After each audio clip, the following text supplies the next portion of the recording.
What's up, balance seekers? Thank you so much for coming by today. I am going to talk about what manual therapy is, because if you're not in this industry, how do you know? And it could sound creepy and perverted. So let me show you a little bit with some models what manual therapy is, because doing it on a person, you can't see what I'm doing because what we're doing is influencing the inside. So it just looks like we're holding onto people's bodies. But there is a lot of intention and purpose, not only with your home program, but with manual therapy. We are looking at, here is a skull, and I just want to show you the bones.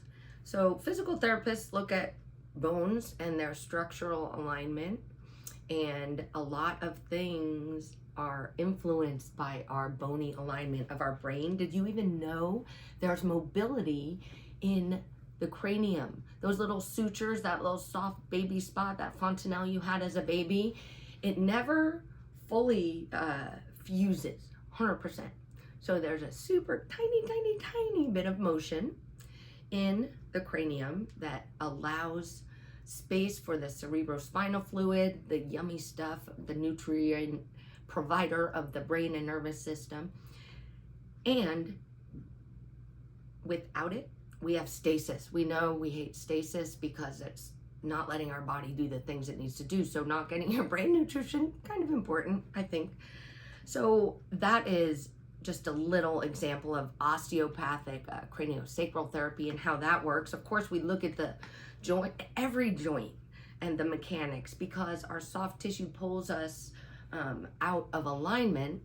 If we look at what soft tissue is, myofascial tissue, if you can see Mr. Muscle here, this is the coolest app. To understand, look at the layer below. So when we check it out, how detailed that is, dude, going to every little level. And then that's just the bottom layer. And of course it's totally mushy in there. Like, it doesn't look this neat and clean in the cadaver, let me tell you. And then we put another layer on, and check that out. Again, to every level. Do you recognize some of these areas that you're having tightness? I know you do, but which layer is it in, right? We need to work with it. We need to get specific here. And so by putting our hands on you and doing really specific massage and soft tissue treatments, we can help that release, because there's a whole nervous system connected to it. It's important to make sure it's all flowing and aligned and balanced. And so I picture myofascial tissue like saran wrap or something over the muscles.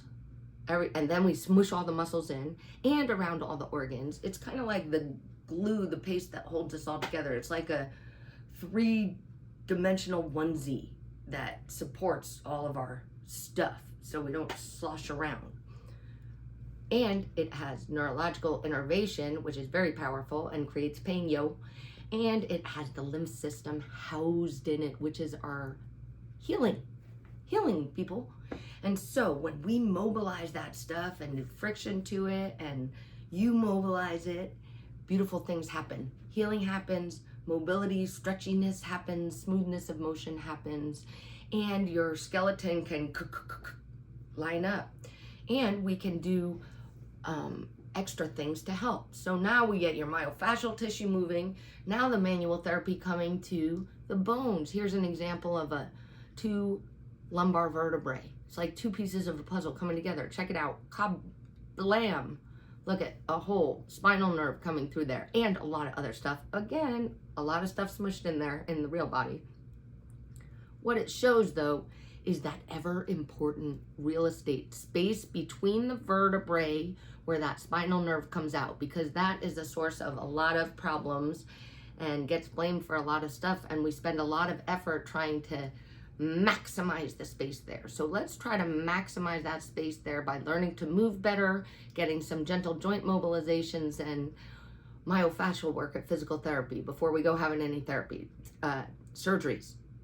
Let's try to avoid surgeries. When it's necessary, it's magic, but there's some other things that can help. Here's an example of a shoulder and how complicated it is. Kerplunk goes like that. This is the collarbone. then this is the back here. Feel along the back here. This is the outside of your shoulder. This is the funkiest shaped bone you've ever seen.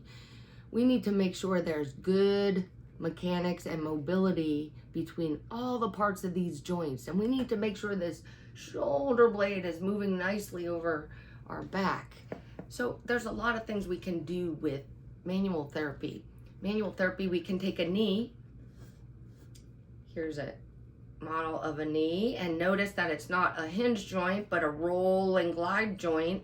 And this beautiful patella should be in this nice saddle here. Perfect fit, right? Except when it's being pulled off target by this huge tendon that is pulled in a lot of directions by all those muscles pulling it that fuse into a patellar tendon. Get it? So, mechanics of the joints, we can move around with our hands. Myofascial tissue, we can move around with our hands. We can teach your body how to move with some manual input.